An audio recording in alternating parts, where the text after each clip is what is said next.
What's tonight for? If this team get beat, we in the final four. He's a poor man LeBron, bro, when it comes to trades. It's like you guys look at, KD, what you go down 3 games, it's a quick sweep. Not cap if you want to. Cap if you want to. Cap if you want to. You know what's in me. When I said that they let James Harden do the same thing and let Kevin Durant do the same thing, and they're essentially letting James Harden do the same thing again.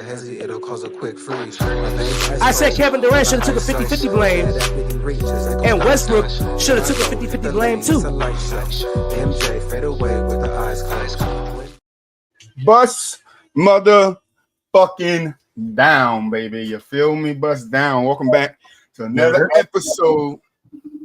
You know, on this beautiful ass Tuesday now, I gotta say it's a beautiful ass Tuesday now. It's no longer Mondays. Want to say early, real quick, we do have some changes coming. Season 3 will be dropping within the next 2-3 weeks. So we'll be seeing a little bit of changes over here. We're trying to get back on track. It was a tough year for us, but we're ready to start kicking again. But what's up, Moo? Hey man, you know we here. It's NBA opening night, baby. Let's get it. NBA tip-off. Rockets, Warriors, Lakers, OKC. Rockets are playing OKC right now. Rockets are up by 4. We lit tonight, baby. Let's go. That's right. We got some predictions, some early predictions for you. You just got me in mood today. Let's see. I want to kind of get that up on the screen for me. Oh, no. Come on. I have a guest sliding through later, maybe about 20-30 minutes. Hopefully he can get off working time. If not, we're just going to rock without him. You said who, Mel? Just one of my boys. Okay. Been on the show time. Hopefully he can make it here on time. And then you heard Mulich. We got Thunder Rockets right now, 10 p.m. We got Warriors versus the Lakers for opening night. Rockets up by 4 right now. So as you guys see from the thumbnail and the title, I've been seeing these last few weeks this big debate over Carmelo, Paul Pierce. I'm a Boston fan, so you know we gotta kind of talk about this one, Mulich. I'm hearing a lot of interesting things out here. I'm hearing a lot more people say Paul Pierce is better than Carmelo now, but when they was in the league, I wasn't hearing much of that coming from anybody outside of Boston. You feel me?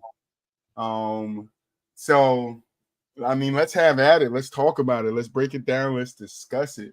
Paul Pierce versus Carmelo Anthony. Now, if y'all know us, we have had some strong, heated ass debates over here about Carmelo Anthony. Most definitely. All right. Some people say I'm too tough on him. I don't give a fuck. I don't give a fuck. I just call it how I see it, you know. I think it's a closer comparison than people really make it out to be, especially when you look at skill, impact,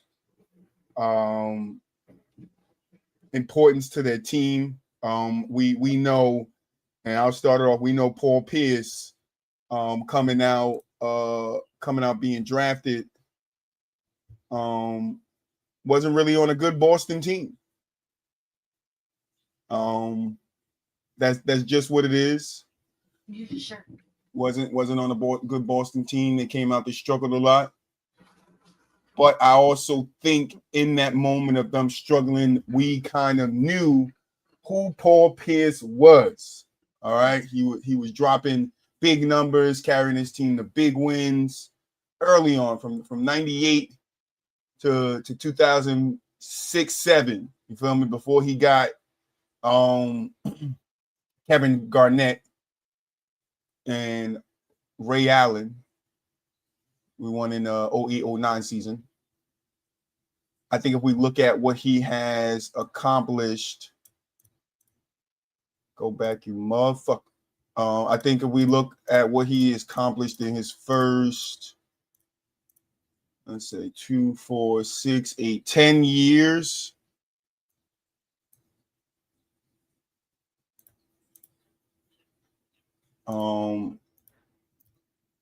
His third season, he was 13th in MVP votes. The next 2 years, he finished 11th.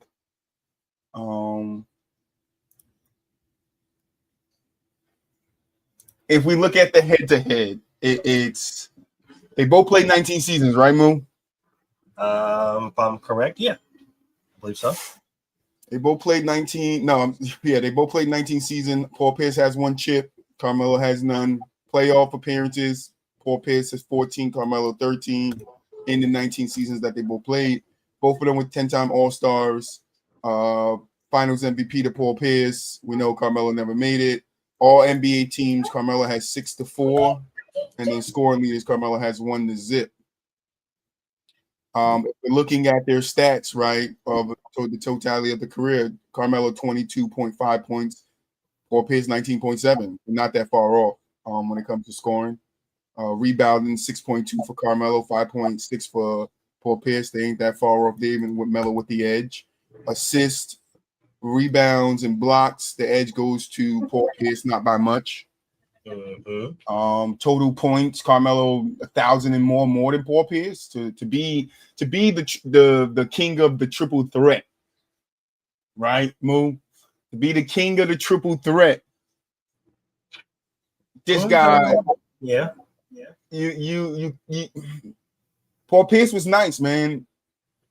You feel me? To only have 1,000 more points than him when you're that prolific of a scorer tells you how much prolific of a scorer Paul Pierce was too in hindsight, right? Rebounds are off by 200 and some change. Total assists, Paul Pierce has them by 1,000 and some change. Total steals, I think it's about 400 and some change. Blocks is 101. And Paul Pierce played more games. Field goal percentage, 0.44 to 0.44. 3-point percentage, 35 to 36%, and free throw 81 to 80%. So what I'm looking at in that is they're pretty much equal. So I want to break it down by the things I mentioned in the skill, what they have done for their team, that impact. So I want to turn it over to you, Moo, because I don't want to keep going. I want to break it into sections. How are you feeling so far when you're looking at this matchup? So when I first heard Paul Pierce say this, right, I thought to myself, he's not necessarily wrong, right? And before we get into the skill and all the aspects and the breakdowns of their game, just looking at career respectfully, right? On both pictures, Carmelo Anthony and Paul Pierce. You're not going to tell if you're talking unbiased. If you walk into a room with unbiased sport fans, no team that they have in any allegiance or any tie to, and you sit up there and you ask them, right? You present these two players, and you say, "Yo, which guy would you take? Which guy are you starting your franchise with? Which career do you guys think was the overall better career?" You wouldn't be surprised if people say Paul Pierce. I understand why some people would say Melo, but there's going to be a lot of sports people, like I said, that aren't biased, that don't have any emotional ties to either one of these players, any one of the teams that they respectively played on, and can confidently say, like, yo, looking at it, I would probably take a Paul Pierce. I would probably end up taking Paul Pierce's career. So before we even get into skill, before we even get into scoring and metrics and all the stuff like that, it's like just looking at it career-wise, you can argue that Paul Pierce had a better basketball career than Carmelo Anthony as far as just overall in totality. Some people can make that argument. So we're definitely going to break it down, definitely going to get into it. But, I mean, yeah, no, as far as career-wise, I think, yeah, Paul Pierce definitely has an argument. So one of the things I was looking at, right, because we know these are two top scorers, right? Highest points, right? Highest scoring games, right? Now we know Carmelo has dropped a bunch of games, 350-point games, a 62-point game, a bunch of 40-point games, 49, 47, 46. I count 16 games out of his top 16 highest scoring games. He's lost 10 of them. I just want to put that in perspective. So I'm going to do 16 for Paul Pierce. Give me a second.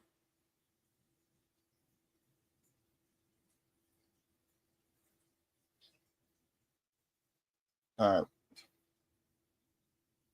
In 16 games, then Paul Pierce's top 16 games, he's lost 6 of them. Right. So, and the reason why I'm pointing that out, because to me, when I'm looking at the comparison, Paul Pierce's highest scoring point is 50 points, but in most of his highest point game, in the 40-8 he scored, he won. In the 40-6 he scored, he won. 40-6 he scored, he won. 45 he scored, he won. 44 he scored, he won.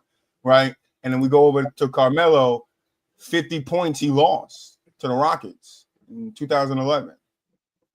You feel me? He won both his other 50-point games and the 62-point game he won. His 49-point game he won against the Wizards in 08. But then from there, it's the next 5 games. It's 47 points in a loss to the Kings. He was on the Nuggets in 2008. The next one is 46 points in 2014. He lost to the Jazz. On the Knicks, 45 points. Lost to the Hawks in quadruple overtime. In 2017 on the Knicks, lost to the Rockets with a 45 piece. Lost to the Blazers with a 45 piece. Right. So I know a lot of people are going to see him like Carmelo scores the ball at so much better than Paul Pierce. Yeah, but Paul Pierce was winning when he was scoring the ball at a high clip.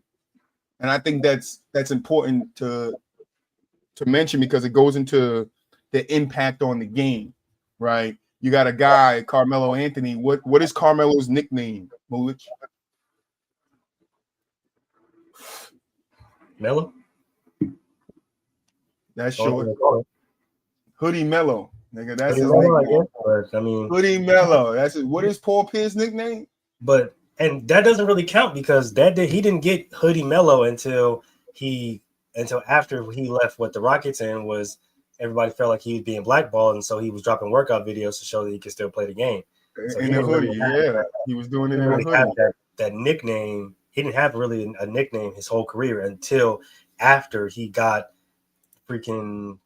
after he put on the hood and started playing. He started being, I guess. But I am looking at his nicknames right now. You all right? His nickname is Mello. Like that's some shit. Hoodie Mello, Sweet Mello, or Sweet Melon. Sorry, and Mel. No, I never heard nobody call this nigga Mel or Sweet Melon or Sweet Melon. Like what the fuck? And Hoodie Mello is legitimately new. Like he was. Hoodie Mello is legitimately new. But we look at Paul Pierce. What is Paul Pierce's nickname? Like they've called him Mello his whole life. You called that nigga Mello his whole life. They didn't call Paul Anthony Pierce his whole life. They called that nigga the Truth. Yeah, the Truth. And we all know. Why did Paul Pierce get that nickname, Mulich? Like we all know. Well, you know, I think what was it? What game was it? I'm forgetting because there was an interview right after the game, and the announcer asked him a question, and he answered the truth, and that's when it was born. And Paul Pierce has always been good for his one-liners at the end of games, right? The truth.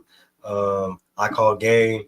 Like just the whole bunch of examples. So I forget the game, but I do vaguely remember the interview. So he got his name from Shaq. The Diesel. He got his name from Shaq in 2001, March 13, 2001. He scored 42 points on the Los Angeles Lakers, and Shaq was so impressed that he told the reporter, "Paul Pierce is the truth." That is what I remember. Yes, it was Shaq, and the reporter asked him about Paul Pierce, and Shaq answered, "Yes, that guy's the truth." What the fuck do they call Melo? Not a goddamn thing. What player came out and was like, "That guy is this"? They just called him Melo. They just call him Melo. Like Melo, great player, right? I don't think we could take anything away from him. But I think when we're looking at the totality of basketball and when we're ranking people, right? Like I said, some people might say Melo got more skill than Paul Pierce because he can do this and he's the king of the triple threat. He can go this way, that you never know what he's gonna hit you with. But I think that's all cool and dandy. But what are your results on the floor? And much of Carmelo's career, if I'm not mistaken, Moo, you correct me. He was missing the playoffs, no? Melo made the playoffs. Let me see. If I'm not mistaken. Most of his career. All right, so he made the playoff 13 times. Out of his 19-year career, he made the playoffs 13 times. 13 times. Never made the finals, though. First round. Conference finals. First round. What is that? That's when they beat Boston. Yeah, I think 2013 was when they beat Boston and won 12 games, which could be 2 rounds. OKC first round, Portland first round. Both years for Portland first round. So we're looking at it. We're seeing he's going out in the first round. Let me get to Paul Pierce in his 13 and his 14 trips to the playoffs.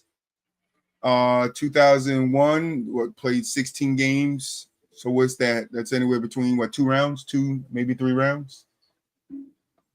I would say so, yeah. Let's see. 2-3 rounds. 10 games the next year. That's 2-3 rounds. First round, championship. And Paul Pierce actually made it 14 times. Yeah, he made it 14 times. He made it one more time. I said that earlier. I don't know how I lost track of it. 14 games in 2008, which was the second round. And then back to the finals in 10. Second round, I want to say. Then 20 games is probably going to be Eastern Conference, I think. Eastern Conference. First round. Second round, first round. So if I'm looking at the careers and I'm looking at the playoffs, Paul Pierce has helped his team achieve out of the first round more times than Carmelo has with his team. And I know some people are going to point to, hey, Paul Pierce had Kevin Garnett and Ray Allen and Rondo. And how long was that team together for, Mulich? Kevin Durant, Ray Allen, and Rondo? Yes. I think what only, let me see, hold on, 2 seconds. Nope. Nope. What? 5 years? About 5 years the team was together. 4 or 5 years. Because what? 2 years after that, that's when Miami started to go on their little run. And yeah, we went the year that we got them. The next year, KG got hurt, I believe, if I'm not mistaken. The next year, 2010, we go back and we lose to Kobe. 10, 11, I think we were still dealing with some injuries. And then we come back in 11, 12. And I think, if I'm not mistaken, no, that's the wrong thing. I didn't want that one. Hold on.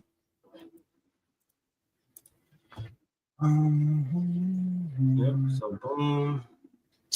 Why are you fucking with me right now? Boom. There's 3. All right. 4. Sorry, guys. 5. Courtney Lee, Paul Pierce. Yeah, Ray Allen was gone here. 5 years. So that was 2012, 2013. That's when Ray Allen wasn't on the team. Yeah, I think, and then Brooklyn. So yeah, their last year together was 12, 13. So about 5, 6, almost 6 years together. Carmelo played 7 years. 7 years with the Knicks. Only made the playoff 3 times with the Knicks. He played 7 with the Nuggets, 3 with the Knicks. Or let's see, 1, 2. Nope, 7 with the 7 with the Nuggets, 7 with the Knicks. Like I said, to me, it's you can go either way with this debate, right? So I understand it. I am gonna go Paul Pierce. I am a Boston guy. Paul Pierce is one of my favorite players behind Larry Bird. That's because I'm a Boston fan. But I also remember what the league was like when Paul Pierce came into the league and what the Boston team looked like. And how he stuck that out and was able to grow with them until we got to a championship and won one. I can't remember a time in Carmelo's Anthony besides the 1 year with the Nuggets where you could legitimately say, hey, him and his team has a chance to win a championship this year. Especially with him being the man on the Knicks. I think where this gets conflated, right?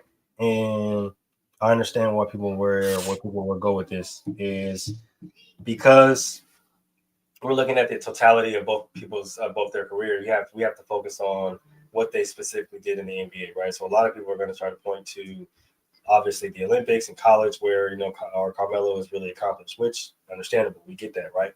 But if we're focusing specifically on the career of Carmelo and the totality of his career and Paul Pierce, then breaking it down, all of those factors that Troy just said, those matter, right? And being a star player in your team, being a true number one option, and not getting out the first round a lot, and never reaching the NBA Finals or really the conference finals at that. And on the other side of it, the person that you're being compared with has done those and reached those feats.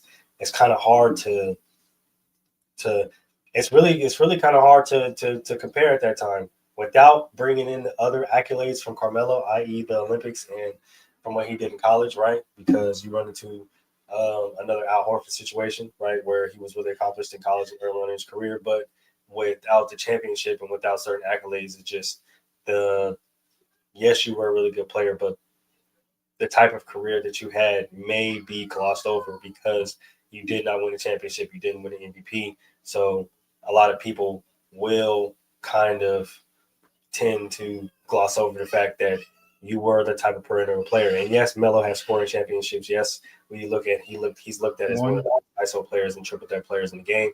But at the same time, when you talk about the game of basketball, and this is what me and Melo always talk about on the game on football when it comes to players that are in the Hall of Fame or players that deserve to go to the Hall of Fame, right? Not saying that Melo's not a Hall of Famer, but when you tell the story of basketball, can you tell the story with or without them? Right. And I don't think that you could tell the story of basketball without Carmelo Anthony. That's not what I'm saying. But I do think that there are more important parts of basketball in that story that you'll bring up a Paul Pierce other than a Carmelo Anthony, if that makes sense. I understand it 100%. Carmelo, he's played 82 games his rookie season, and that's it. He's played 80 games. I was going to tell me he played 82 games or a full season. Played 80 games in 2005, 2006, but that's it. No more 80 games in that year. Paul Pierce, he played 80 games 3 times in his career. Played 80 games, above 80 games 5 times. So that goes to it too. It's him being there for his team. What was the year when Paul Pierce got stabbed? Yeah, 0405? I think it was 0405, if I'm not mistaken. Let me see.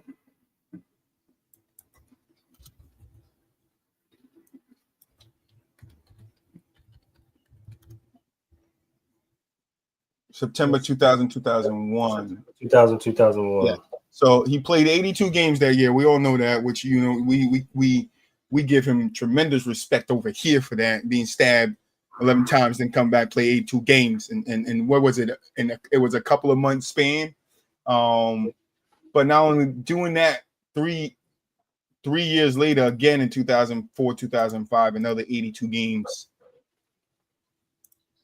Like this is what I'm looking for. Like when I'm looking for at a player's career, I want to see his availability. How much was he there, right? Not the longevity, but the availability. How long was he there? Carmelo did start dealing with some injuries later on, especially on those Knicks teams. But he didn't miss much towards the end. He had that one year, 14-15, where he played 40 games, but it was always around 70. His average is around 70 games. Yeah. Who you think? Because I know people. I think Paul Pierce's fall off was worse than Carmelo's, and I only think that is because Carmelo got to take a break in between his fall off. Paul Pierce didn't. Melo. Yeah, that's when he turned into Holy Metal, and he was able to redefine himself and stay in the role. I think Paul Pierce's body deteriorated too. Well, yeah, and I guess that was going to be my next point, right? If you want to argue longevity, if you want to argue who was better late, then obviously, yeah, because Melo had went through the whole blackball thing and went through not playing and was offered, some time, he got to preserve his body more than a Paul Pierce, who was playing over 60 games, over 70 games for a lot of the time, even well into his 30s, playing 81, 80 games, 79, 78 games. So he's really not missing a lot of games like that, missing 4 or 5 games in an 82 game, NBA season. That's Iron Man shit. You know what I mean? So like when it comes to late in their careers, I understand. Like I said, there's going to be a point in time where people bring up how Carmelo Anthony, how more consistent and how he went out and his career average, and how at the time that he went out, it didn't hurt his average because he still went out on technically a high note. Understandable, but if you look at the overall minutes and look at what Paul Pierce was doing in the times that he was doing it. And yes, I understand that the averages are the averages and at the times of those seasons, but looking at it in totality and looking at the moments that he showed up for his team in those games, being at the age that he was, I do think that you have to take that into account and have to equate that as well to what a Carmelo was doing late in his career and the role that he was being asked to play. Of course, they were in separate roles, but I mean, at the end of the day, those factors matter when looking at career totality. Now, Paul Pierce also has some killers with him. Anton Walker, if I pronounce his name right. Am I pronouncing his name right, Mike? You know I'm bad with names. It's Anton Walker, I think. Anton Walker. Yeah. Okay. Anton Walker was a killer too back in that time. So Paul Pierce didn't have to carry the blunt of the scoring for Boston early when he came in and even later when he came in. So we look at things like his assist rate, his rebounding, his steals and blocks. What are the other things he's doing to help his team? Carmelo's a taller player, if I'm not mistaken, than Paul Pierce. Yeah. Paul Pierce is 6'7". They say 6'7". Damn. Well, they're both 6'7", I guess. Carmelo's 6'7". Damn. They don't look like they're the same height, bro. They don't look like they're the same height. Yep, 6'7", 235. Give me a picture. I want a picture of Carmelo next to Paul Pierce. For Melo. So, yeah, I mean, virtually the same, body type of player. Yeah. No. Oh, wait, hold on. This is there. Yeah. Okay. Yeah, they're relatively. Yeah. This one, Carmelo looked like he's an inch taller. Half an inch taller. But yeah, okay. I guess they're relatively the same height. Relatively the same, body type, I guess, because. But Melo's, it's saying at playing weight, Melo was 238, Paul Pierce was 235. It's interesting because, like, what are some of Carmelo's greatest moments? Scoring. What are some of Paul Pierce's greatest moments? Like, that's how I'm looking at it too. Like, what are some of them memorable moments? That's true too. That is a big factor. You feel me? Carmelo put up a lot of points, so we're used to seeing that, right? We knew Paul Pierce could go off. When Paul Pierce was going off, that shit was special. And it's not to say Carmelo, wasn't making the art of it, but I just think it's something to say about what Paul Pierce was doing with what he had versus what Carmelo was doing with what he had. Because, like I said, early on, Paul Pierce didn't have good teams. He had a solid player in Walker, but he didn't really have good teams where you could argue that Nugget team wasn't a bad team. That's true. It wasn't. They above 500 in 2003, 2004 when he got there, above 500 in 05, 04, 05, above 500, 06, 07, above 500, 06, 05, 06, and 06, 07, above 500, above 50 games in 06, 07, 08. 54 games in 08, 09. Hold on. I mean, I could give you the Paul Pierce version of that real quick. Hold on, I gotta go to this. When Paul Pierce got drafted first year, 19 and 31, 35 and 47, below 500, 36, 46. Finally above 500 in 2001, 2002, 49, 31. Then we're above 500 again the next year. Back below 500 in 2003, 2004. Above 500, 2004, 2005. Below 500, 2005, 2006. Below 500, 2006, 2007. And then 66 games. Like, the turnover was 24 and 58. We had Kevin Garnett, Ray Allen. It's 66 games we win, lose 16, go on and win an NBA championship. So, and why I'm pointing that out is because Paul Pierce road was a lot harder with the teams that he had, the teammates that he had, the collection of the group. If you go watch the Boston documentary, that's on Max, I believe. I think it's on Max.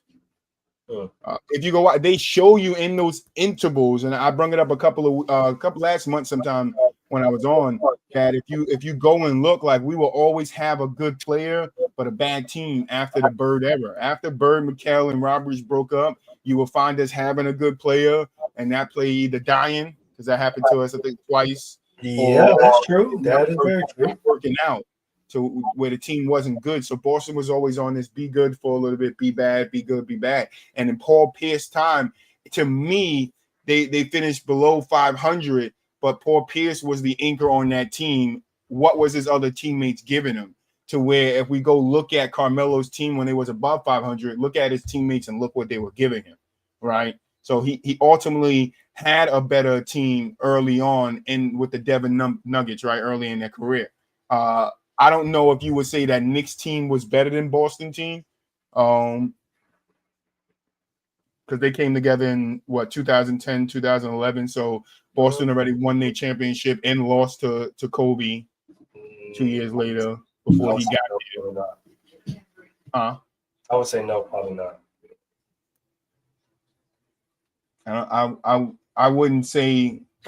Well, you wouldn't say that the team that they had a better team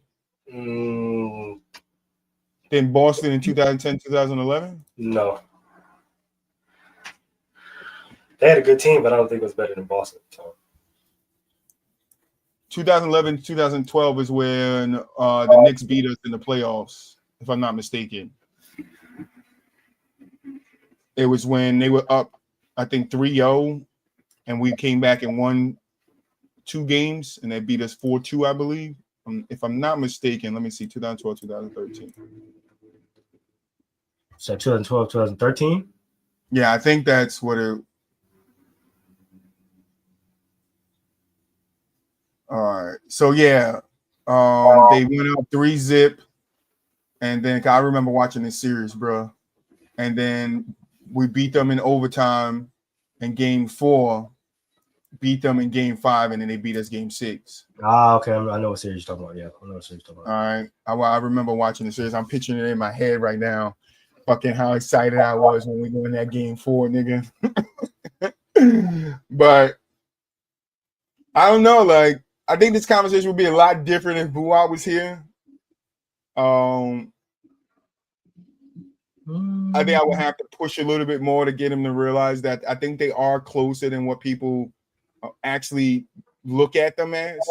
I know people look at Carmelo as this, guy that's here, and Paul Pierce is not there. But I think Paul Pierce, and I've said this before, right? If Paul Pierce just got an MVP, right, a season MVP, I think we view him way differently in our all-time ranking than how we do now with just his finals and his finals MVP. I think if he had a final MVP, a finals MVP in the chip, I think Paul Pierce is viewed a lot differently than what we view him. I don't even think, truthfully, the Carmelo Paul Pierce debate would be a debate if Paul Pierce had an MVP on his record. But because Carmelo was so good in his one-on-one, he's such good of a scorer, people like to take that aspect of him and just be like, all right, here, this is what we're going to do. But who was better on defense? I was just going to say that you can argue that Paul Pierce was still the better overall player because defensively and the ability to play make also comes to a factor, which Paul Pierce was better at.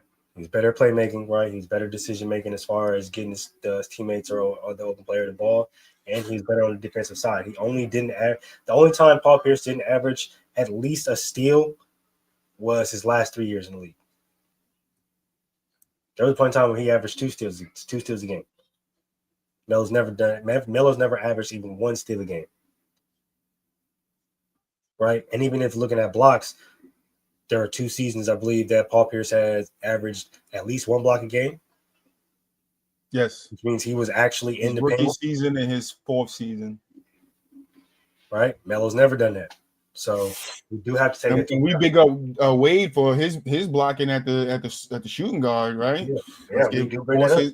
Pierce his blocking ability as a small forward. Yeah, shoot, we bring up Kobe's defensive ability, his ability to block as a shooting guard, right? To get steals as a bigger guard. Paul Pierce was. Well, you can definitely say he was better defensively, which, I mean, a lot of people can bring up that argument, right? Like, as far as overall career, overall player, when you look at it, Paul Pierce had, like I said, he has some validity in what he's saying. You can't sit up here and be like, just hear the names and be like, oh, well, no, just Melo. And nah, you got to really look at it and break it down. Because outside of scoring, you have to ask yourself, what else does Melo really do well?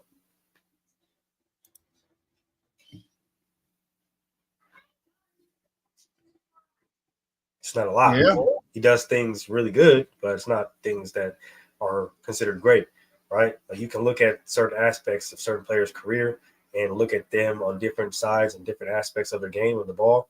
And you can say, like, he does this great. He also does that great. He also does this great. Like Melo, yes, great triple threat, right? Great scorer, great footwork, right? Great ball IQ, great spatial awareness. But at the same time, it's like not a great playmaker, not great on defense, not a great rebounder. Hey, Carmelo never averaged over four assists until his last season with the Knicks. His second to last season with the Knicks. Yep.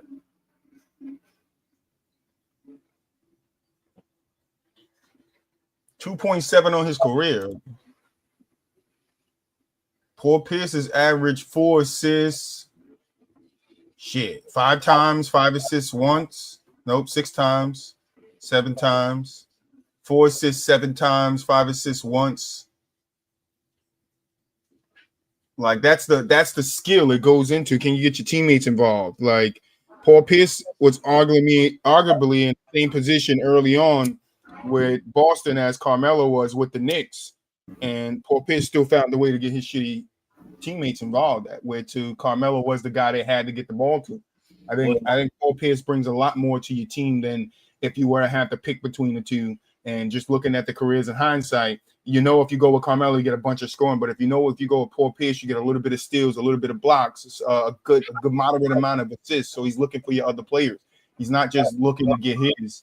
And I think that's what people are going to look at. Oh, but he only averaged 19 points on his career. That's because he always split that with the assist he was getting. He was getting his teammates involved. Well, and then people gotta remember they didn't have a true point guard until Rondo got there. Yep. Like Paul Pierce was asked to play point a lot. Like as far as a lot of the people who have the bigger guards that or the bigger players that play guard that go to the 2, they go to the 1. Like Paul Pierce was asked to do that a lot in his career, especially a lot early in his career. Right, there's a few times like in from 01, 03, 02, 03, 03, 04, where he legitimately played shooting guard all season.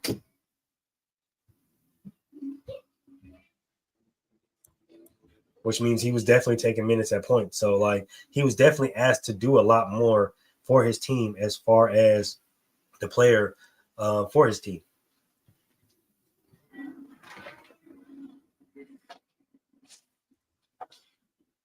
Carmelo has 2 triple doubles.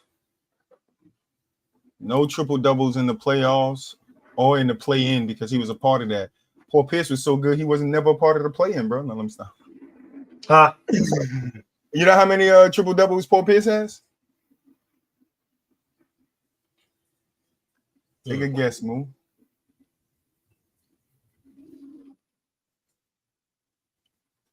Give me like 10. That's exactly what he has. Really? He has 10. Oh wow. He has 10. Yes, he has 10. I ain't even gonna lie. And then he only lost one of them, and that was the one he had in the playoffs. A triple double in the playoffs, and he lost. You feel me? Carmelo has had 2 triple doubles, and he's 1-1 in those 2.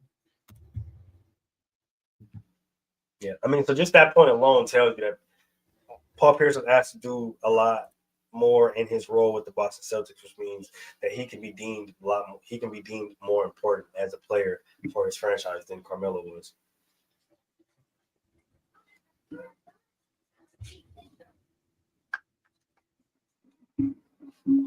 Just, you know, and that's what I go back to what I was saying in the beginning too, Moo, about when I pointed out the highest score games. Yep. Winning matters, right? And if we're looking at triple doubles and this guy is winning his triple double, so his stats aren't in vain, right? He's doing enough to help his team win, right? When you're the man on the team. I'll even look at a game back in 2005 where he had 19, 10, and 10 and a win over the Hornets. You feel me? Like, true. Whatever it takes to where in 2006 he goes 31, 12, and 10 against the Sixers. Like, Paul Pierce was the guy, bro. He was the guy that Boston needed at that time to get done what they needed to get done and get the team where they needed. Now, if they would have filled the roster out earlier, got him some better roles, I think that team would have been a lot better when you're looking at records than they were. But like I said, that's a contribute to the team that he has. Like, Carmelo came into a Nuggets team that was pretty already. Was good. They made some good moves. They were solid. You can't look back at Paul Pierce and be like, hey, a team didn't want him because they thought he was screwing what they had. We can say that for Carmelo, right? We can say that for Carmelo. The Pistons passed on him because they just didn't think he was a right fit for what they had going on there. That's not a true knock to him, but that's a knock to his game, right? That's fair. They're viewing him, his game, and how it fits here, and it's like, that can't fit here, right? And then we go to the later on in Carmelo's career, and that same thing happens again, where it's like, yeah, he's got an ego now, a bigger ego now, because he was the man putting up all these points, right? Mm-hmm. Making all his money. He's got an ego now, but now can we fit him on this team and he take a lesser role, right? Can we put him here and his game work here? And I think he has some shots at it. I don't think all of it was, fair to wrap up on it, but going to OKC, I think that they gave him a fair shot at that. And then when it wasn't working out, they asked him to take a lesser role. And I think his ego came into it again. But can you fit on a team? Houston, he played 10 games with Houston. We know all the shit that goes on with the whatever the fucking owner name, the guy name was, the one and the one that's on the 76ers now. Oh yeah. Then you go to you go to Portland after sitting out a little bit, and then you get a job with the Lakers. But not many teams in this 5-year span, OKC, Houston, Portland, Lakers, actually wanted to put their hands on you. True. You feel me? To where you go either. Right. You go and you look at the end of Paul Pierce's career, right? And he was included in a big ass fucking trade because the Brooklyn Nets are stupid 100%. Sure. But also it's because the Brooklyn Nets wanted to get their hands on guys like KG and Paul Pierce. You don't give up all those picks and all those assets for bums, bro. You just don't. And I know then that year Paul Pierce only scored 13.5. He played 75 games dealing with some injuries, and he goes on to go down and then he's out of here with the Clippers. He called game. But he still had value in people's eyes, is what I'm saying. Carmelo, towards the end of his career, didn't have much value, and that was just on his play style and somewhat of who he was as a person. Like the ego, I'm the guy, and not wanting to take the back seat. It's the same thing people are putting on Russ now, right? And they saying, "Oh, Russ can't take a back seat. Russ can't take a back seat," because Russ was so up here. Russ was up here, like he's at the top of the point guards. Another conversation we might have on the next week's show is Russ the best point guard to ever play the game?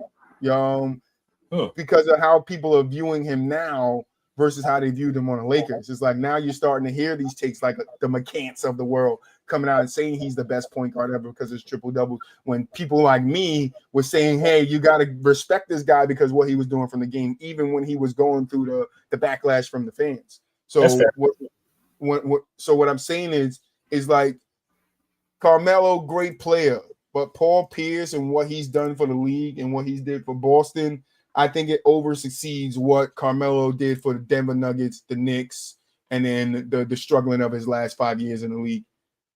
Well, yeah, no, that's true. And I think a lot of people oversee, like I said, I think a lot of people don't pay attention to the fact of how the importance of team. And when you bring up outside of scoring, what else does Melo do well? So when you bring up the ego thing, when you bring up him having to take a back seat, it's because, like I said, a lot of people had scoring at that time. A lot of people have guys that can put the ball in the hole, but it's like, what else can you do? What other value can you bring to the team outside of scoring? And so when you looked at a guy like Paul Pierce compared to a guy like Melo, the reason why Paul Pierce can be on a team like the Wizards or like the Clippers late in his career is because he brings a different aspect to the game that's more important to a team than a Carmelo Anthony. And you don't really need to vouch for a guy like Paul Pierce because of what he brings to the team and how important his skill is to set team or the game. We have to remember he did not get to Portland Trailblazers just off the strength of his own merit. Like Dame had to vouch for him very much a lot. Same with the Lakers. LeBron had to vouch for him very much a lot. So when it comes to just thinking about that aspect, like it's not bad to say, like, yeah, Paul Pierce may have had a better career. If you just really looking at it, I mean, shoot, he was more valuable late, even though his numbers may not show it. The teams that the positions that his team was in and the position that he was in, that would show it. And I think Melo taking that year or having to take that year off and Paul Pierce not, simply because of the type of players that they are and the type of people that they were. And I know a lot of people are going to come out with the ex-NBA players and, they said Melo's a great teammate and all stuff like that. Yeah, we get it. But at the end of the day, you still have to mesh well with what the coach wants to do. So when it comes to the whole ego thing, when it comes to the taking the back seat thing, yeah, we understand that these guys are coming from the pinnacle of their game, but at the same time, it's like you have to understand if it doesn't make sense and because it doesn't fit, then it's just not going to make sense. And a lot of the times when you look at those two players, one fit because it made sense on all aspects and one didn't fit because it didn't make sense, maybe a few aspects. Yep, I'm taking Paul Pierce. I think we could kind of revisit this conversation a little bit down the line when we could get more of the other fellas on here, and then probably be more of a heated debate because most definitely, because when Mel guys gets like to push it. But yeah, fuck Carmelo. I'm still on that shit. I don't give a fuck. Yeah, when Mel gets here, I said it then. I said it now. Fuck Carmelo, nigga. Mel's gonna lose his ever-living mind. If you don't know what I'm talking about, go back to the Heat conversation when we talked about Carmelo. Could he fit on the Heat, nigga? Banging ass conversation we had. It was fire. Carmelo, yeah. Fire. That'd be one of the rare times you seen me and Troy go back and forth. Yeah, fuck Hoodie Metal, nigga. Paul Pierce all day. putting those buckets on him, man. I always tell people, I had this conversation with Boo Up, like, yo, y'all niggas just don't give Paul Pierce his credit, bro. Y'all look at him like he's some underling, and he wasn't no underling. I do like, think he overlooked a lot. He wasn't Kobe. He wasn't Kobe. We know that. But under Kobe was who? What's the truth? Under Kobe was who? Paul Pierce was like that. Like I said, it doesn't reflect in his numbers because he didn't always have the ball. He always had somebody that he could share the ball with, like a Antoine Walker. You feel me? Then you finally get a KG and a Ray Allen. He's willing to give those shots up for those guys. So it's like who Carmelo wouldn't even share the spotlight with Jeremy Lin. Who won his team some games while that nigga was out. You feel me? You think you'll be have a little bit of grace for that guy right there. You feel me? Carmelo, have a little bit of grace for that guy. But those cameras and those bright lights not in your face, they're in his face. And I know sometimes that ego hurt a little bit. You know, ego get hurt a little bit, and you're like, nah, he gotta go, bro. You should have kept Jeremy. You could have did some things with Jeremy. Sanity. And then I know people gonna be like, but look what he was on Houston. Nah, Houston a different team than what the Knicks was, bro.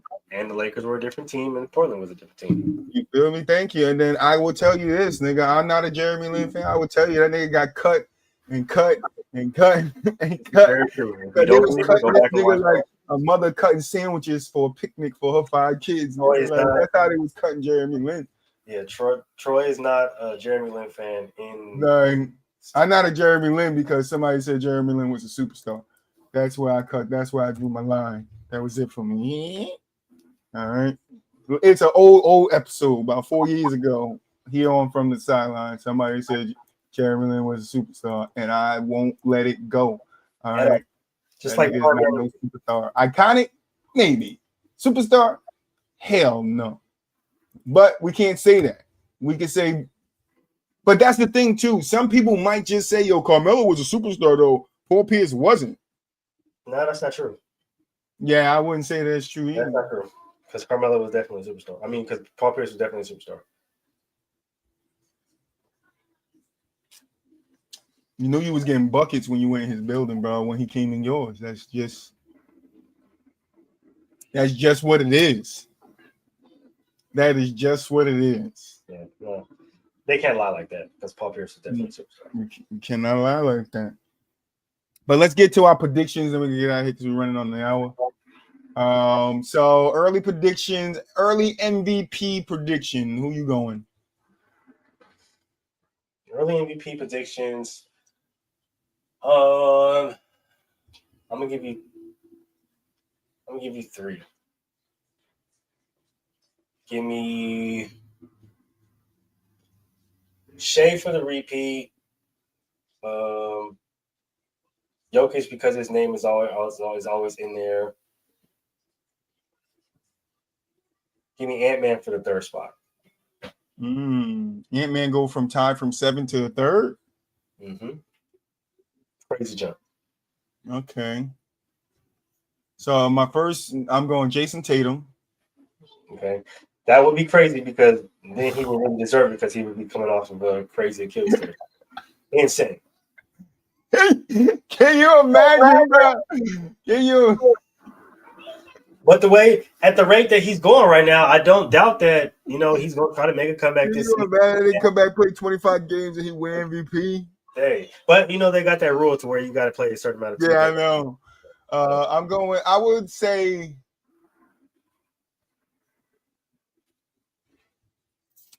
would say Shea maybe for the repeat. Jokic probably is going to be in there. And I'll say that 3rd spot might go back to Giannis. I would say Shea, Joker, Giannis. I think it kind of figures out the same, especially depending on how Giannis is if he gets traded, right? Let's say he gets traded 20 games in, he goes to another team, and he's just shitting on everybody.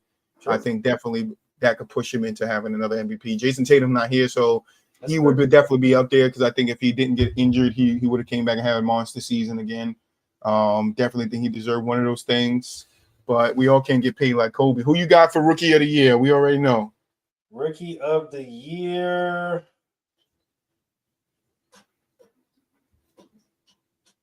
a lot of people think it's probably going to be Cooper Flag, but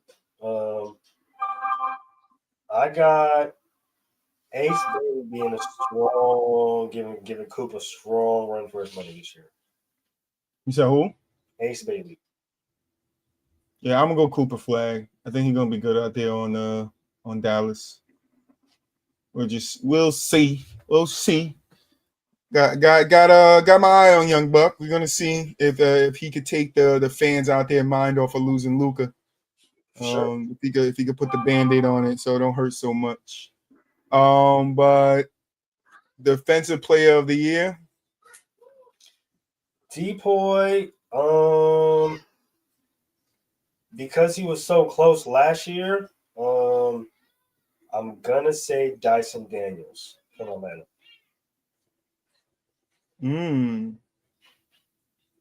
Very, very close second last year. Only lost to Evan Mobley by a few votes. He lost to Evan Mobley by damn near 100 points. As far as the, because everybody. Yeah, first, yeah.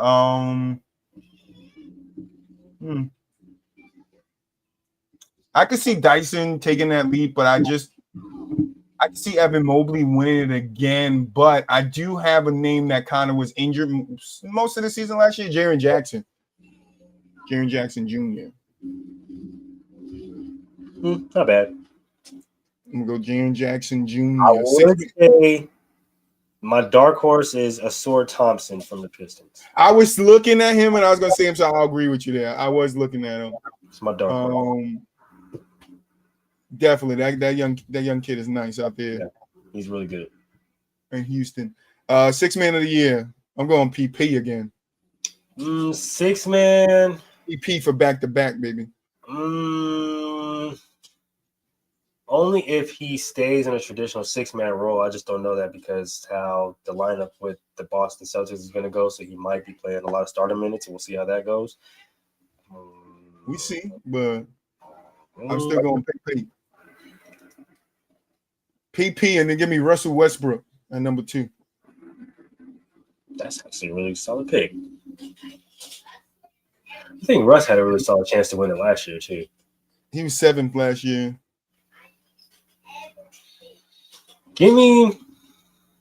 Yeah, I think I'm going to either go Russ or I don't know if OG starts.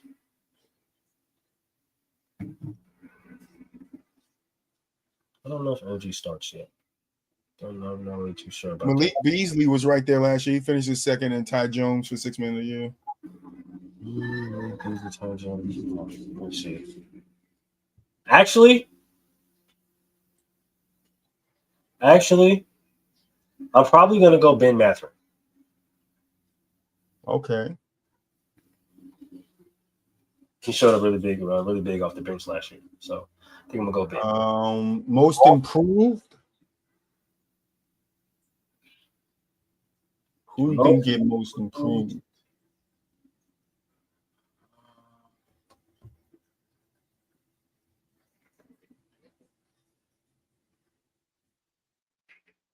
Amir Thompson? That's my first choice. Obviously my first choice. Just because of the leap that he's obviously going to take. But honestly, what about Pepe? Pepe finished 11th in votes. Honestly, and I do like him as well. But and then Jalen Williams, yeah, he could take a big leap out there on OKC this year.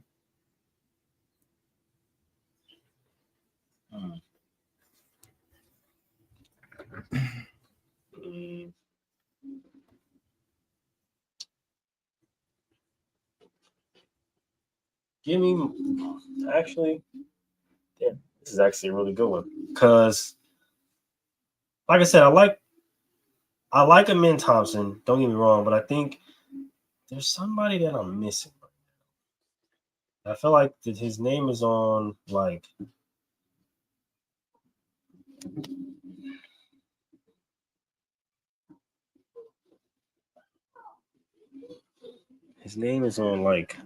the tip of my brain, but I can't think of it. Got it. That's why. I knew it was an Indiana Pacer. I just couldn't think of his name. Andrew Nembhard. Nembhard. That's not bad. That's a good peak. That's a good peak. Last one, clutch player of the year. Clutch player of the year. I'm going Ed. I'm going Anthony I Ed. still like that one. Yeah, no, I think I'm going Ant-Man. Yeah, no, I'm going Ant-Man. Yeah, I'm definitely going Ant-Man. I think he gonna be smacking them motherfuckers late in the game and put them away.